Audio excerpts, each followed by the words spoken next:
Good evening, I'm Nicholas Hoare. On an earlier occasion I commented on the undiscovered treasures, some of them anyway, of Niall Marsh, a splendid author who of course deserves every possible chance of a resurrection after, I would say, a decade or more of dormancy.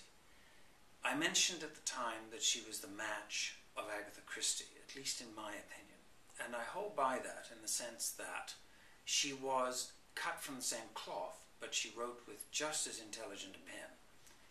But talking of Agatha Christie had a side to her which is not generally known, and that is that she was a decorator manqué. She was extremely accomplished at interior design and knew a great deal about what makes houses tick.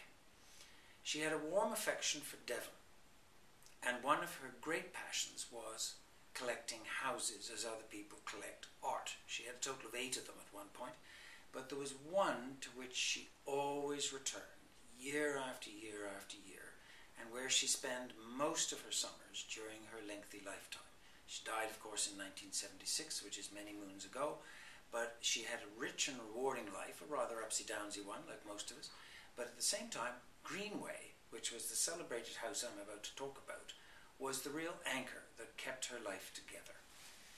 A book has now been written on Greenway by Hilary Macaskill called Agatha Christie at Home, and it deals with this celebrated house in which she lived on the banks of the River Darn in Devon, and which she slowly, systematically and competently restored over a period of time to a level of glory which was really memorable. And the National Trust, which took it over after her death, pumped a further £5 million, and I'm speaking of then pounds, not now pounds, to bring it up to snuff, and it's now a national treasure. It's rather nice to welcome this book, and I particularly am pleased to see that it is not just a biography, but it's also a biography of her and it. And the result is that you have a really splendid glimpse of Devon in all its period glory, and the house itself. And the house itself is absolutely first rate.